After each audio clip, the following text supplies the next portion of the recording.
Most people are fighting the wrong enemy. They think the reason they are exhausted is because they aren't making a millionaire's salary. They believe that if they could just get one more raise, all the pressure would disappear. But the truth is much more bitter and quiet. The real enemy quietly ruining the lives of ordinary working people is not low income.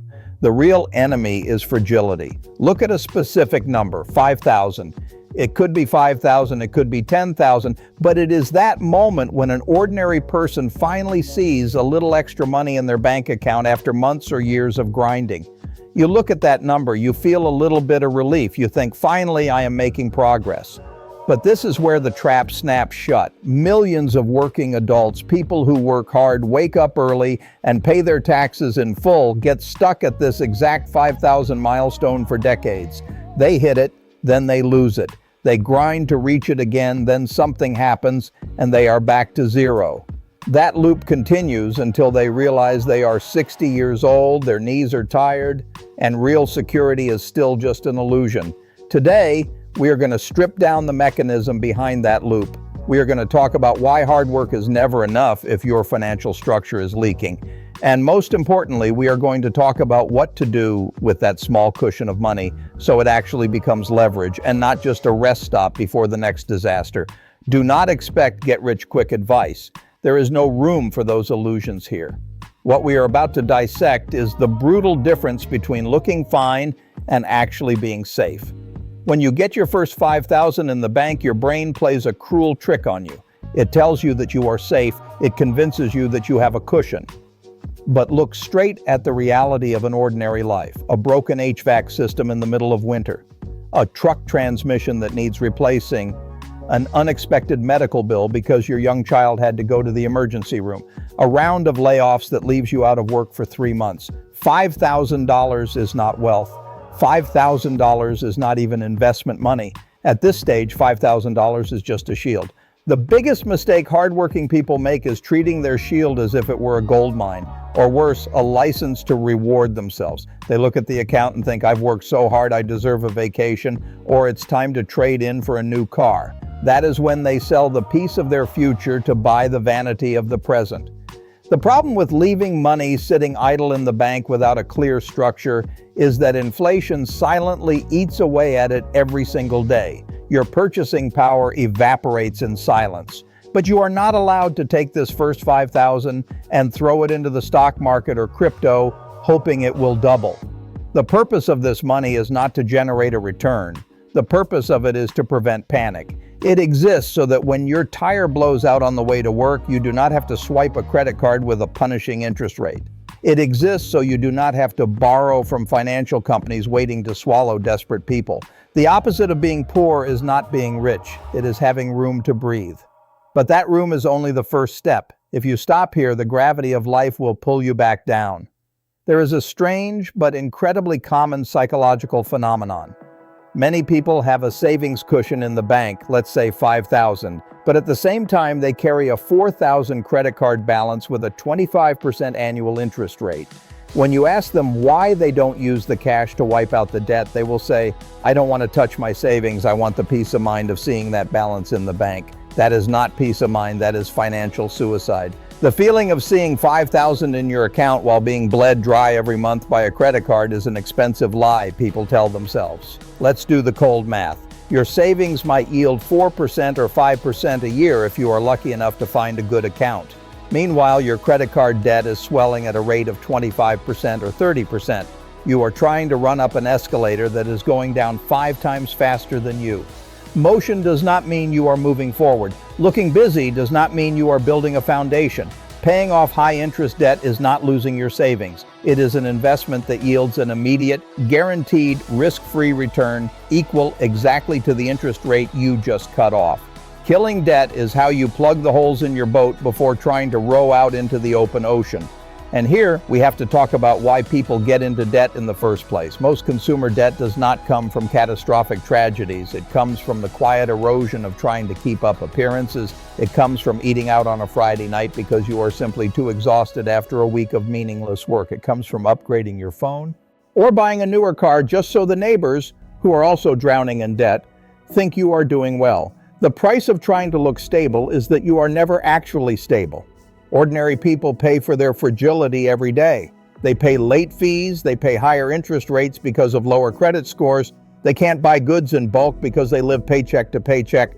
This is the invisible tax levied on those who lack a solid financial structure. You have to refuse to participate in that system. You have to learn to endure the boredom of driving an old beat-up car, wearing clothes without luxury logos, in exchange for never having to lie awake at night terrified of a bill. Once you have your shield, the emergency fund, and you have plugged the leaks, eliminated high-interest debt, that is when the meaning of money changes. Most people never cross this line. They think saving is the final destination. But leaving money idle for a long time means you are slowly funding your own decline. If you want to escape the loop, your money has to move from a defensive posture to an offensive one. It has to transition from survival money into leverage. And this is where working and middle-class people are deceived the most. They are taught that investing is something that belongs to Wall Street brokers, or it's a gamble on phone apps. They do not understand that investing in its purest form is simply buying back your own time in the future.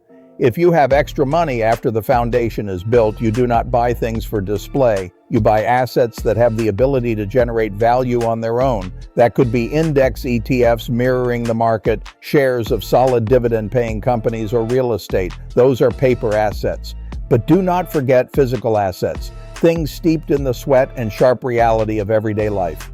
I have seen men completely change their family's trajectory, not by buying tech stocks, but by taking $2,000 and buying a used cement mixer, or a commercial pressure washer, or a specialized piece of equipment. They work on weekends or they rent that equipment out. The machine pays for itself in 3 months. From month 4 onward, it is a cold, loyal money printing machine. That is the difference between raw effort and leverage. Raw effort is wringing out your own strength, trading your time for money until your bones ache. Leverage is setting up a system, whether it's shares in the market or a commercial washing machine on the corner, so it works for you even when you are sleeping sick or spending time with your kids. If you do not find a way to decouple your income from the hours you are physically awake and working, you will have to work until the day you die. That is not a threat, that is a mathematical law. But this is when self-sabotage usually shows up.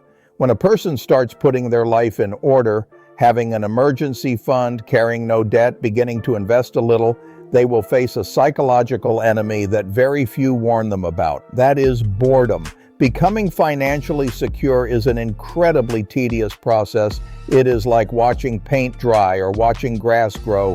Month after month, you carve out a piece of your paycheck, push it into assets, and refuse to buy meaningless things. Your wealth chart doesn't shoot into the sky like a rocket. It inches up bit by bit, so slowly that sometimes you wonder if you are even doing it right. And that is when the miraculous promises start knocking on your door. Someone at work will talk about a brand new cryptocurrency. An old classmate texts you inviting you into an investment system guaranteeing a 10% risk-free return every month. Flashy videos online show you young kids driving supercars because they are day trading with a few clicks.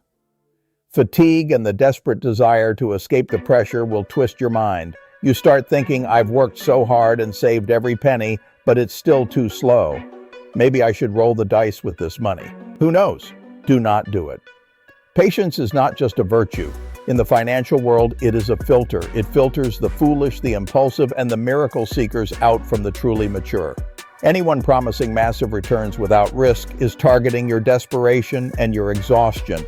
They are trying to turn your blood, sweat, and tears into their mansion. Protecting what you have built is just as important as building it. You do not have to be smarter than everyone else in the market. You just have to avoid doing stupid things that could completely destroy the structure you spent years erecting.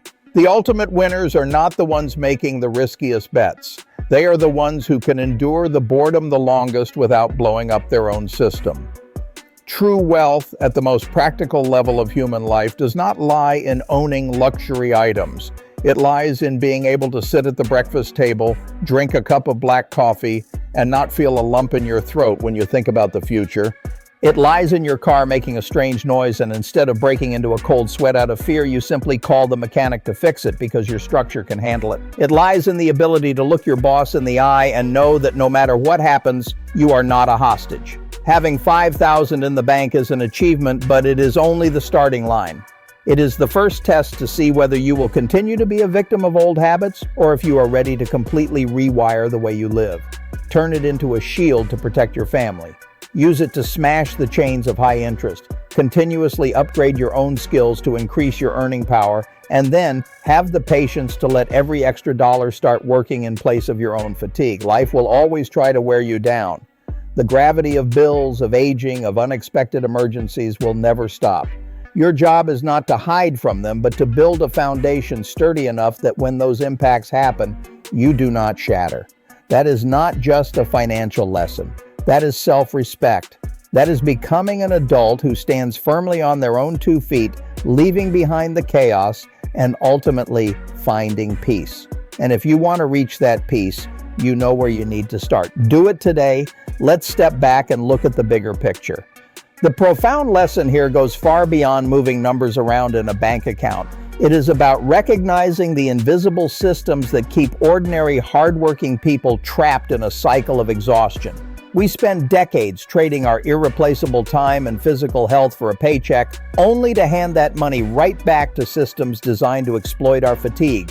Credit card companies, high-interest lenders, and the relentless societal pressure to buy things just to look like we are doing fine. Applying this to your current life requires a quiet, radical shift in how you view your resources.